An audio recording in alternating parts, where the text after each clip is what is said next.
When I beg money, you know, say I sleep from, so just sleep on the street of back of house. Maybe someone pass, I ask him for money.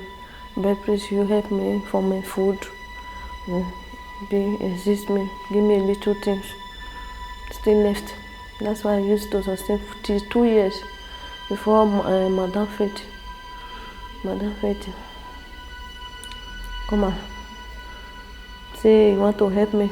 You help me from prostitute. Okay.